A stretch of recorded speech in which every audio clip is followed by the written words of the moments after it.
Philippines officially cut ties with the ICC in March 2019. So how does that affect the legitimacy of this detention, in your opinion? Thank you for having me. Good day, everyone. Well, that is precisely the question that was submitted by the defense team of former President Rodrigo Duterte to the ICC.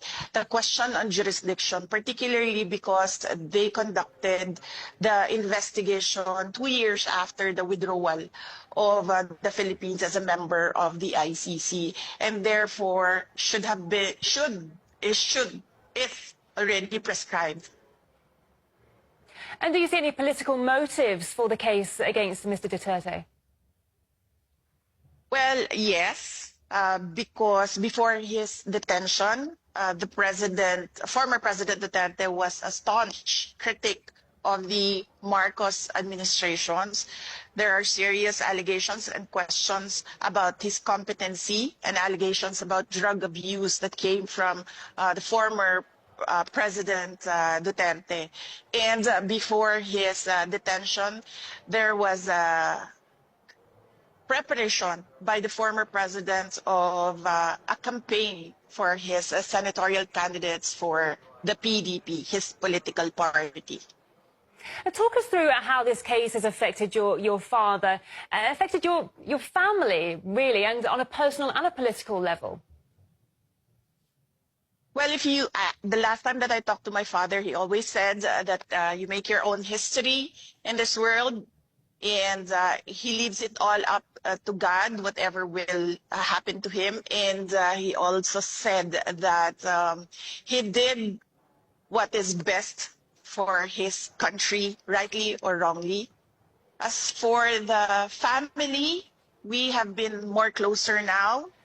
The quirk about our family is that we forget our personal differences if we have a common adversary, and at the moment that is President Bongbong Marcos.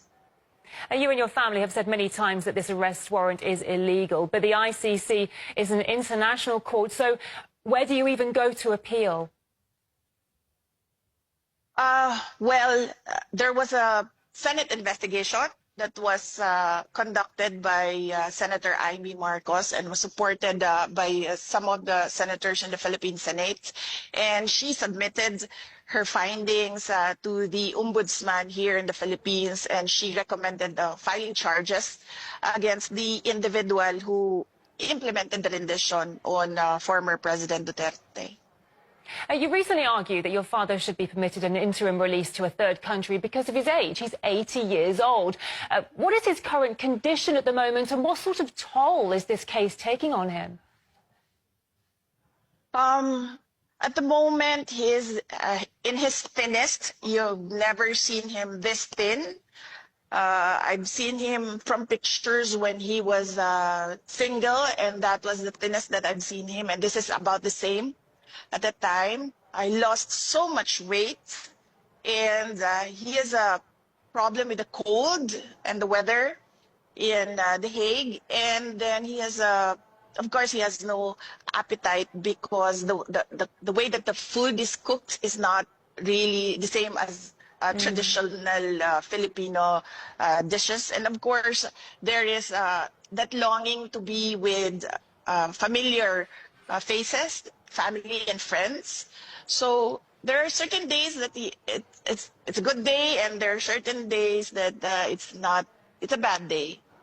So yes.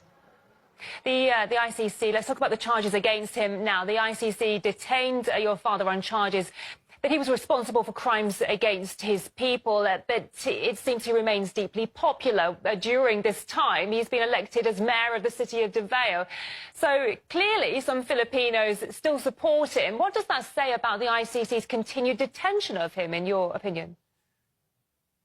Well, as I said, the ICC is all about human rights and justice, and we don't see it in the case of former President Rodrigo Duterte.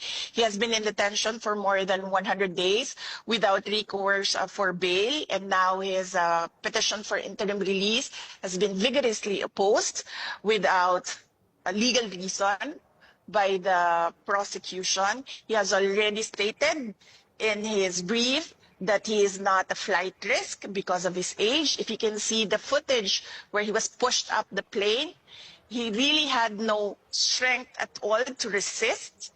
And he doesn't intend to intimidate witnesses. He hasn't done that. He's been mayor. He hasn't done that.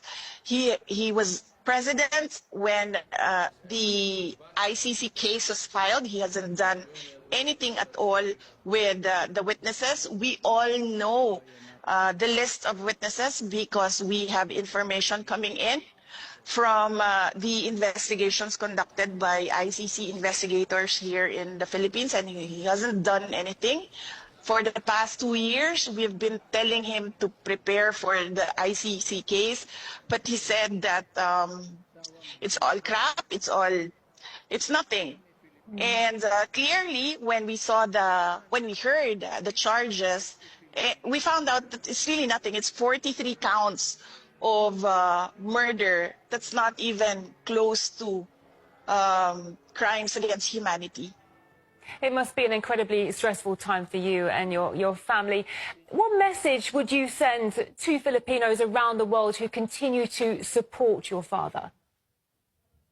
Yes, in fact, majority of the Filipinos in the Philippines continue to support former President Duterte. A lot of them pray for his return to Davao City, and a lot of them pray that he will be acquitted of the charges. And we thank the Filipino communities around the world for their prayers. It is a big help, and it helps President Duterte to know that Filipinos regularly visit The Hague, even if they are just outside the detention unit. And Filipinos regularly conduct rallies so that the world will listen of the injustice that is done to him by the ICC.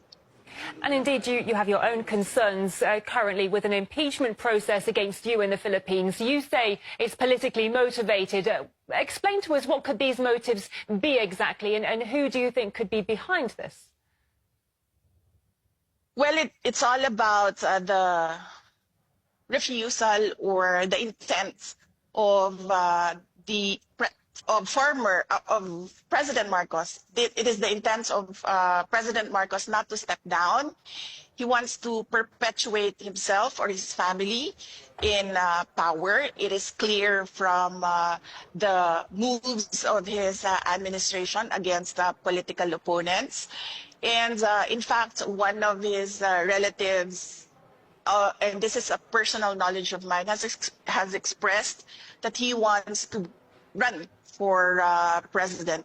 This all started with the People's Initiative, wherein they wanted to amend the Constitution to shift into a parliamentary form of government where the Prime Minister is not voted by popular choice. When they failed in this, they started the impeachment. And clearly, evidence shows that the members of the House of Representatives, many of them who signed, did not read the articles of impeachment. And one particular member of the House of Representatives already said publicly that there was money in exchange for the signatures in the articles of impeachment. Because I am the front runner in the presidential race in 2028, the survey shows that. And I think they want to eliminate the front runner. I see. Do you think there might be a connection between the detention of your father and the impeachment process against you? I believe so, yes. They think that if they take out former President Duterte, they will weaken me because it's one brand, it's one family. The Philippine Senate recently returned the impeachment complaint to the House. What will the next steps be? Well, I do not know with the Senate what will be their next steps. They required us to submit an answer to the articles of impeachment, and we did that. We submitted it the other day. And we're waiting for instructions from the Senate on what to do next. As you were just saying yourself, there are many people claiming that the impeachment process against you is designed to block your potential candidacy for the 2028 elections. Do you plan to run for the presidency if you are acquitted of the current charges? I have not planned anything for the presidential race of 2028. Some supporters have given me a deadline of the fourth quarter of the year 2026. So that is when I will decide if I will run for president on 2028. Your approval ratings are currently, well, reached 59% in March. What sort of public support have you received since then? Do you have a feeling that a majority of the Filipino people stand behind you? Well, I do not know. I don't have the numbers. I don't have the surveys. But I am comforted by the fact that wherever I go, people express their support and their prayers for former President Duterte. If we can just touch upon geopolitics for a moment, because the US often interferes in disputes between the Philippines and China in the South China Sea. I'd like to ask, what's your opinion on Washington's role in the region? Well, for the Philippines, our constitution clearly states that we should have an independent foreign policy.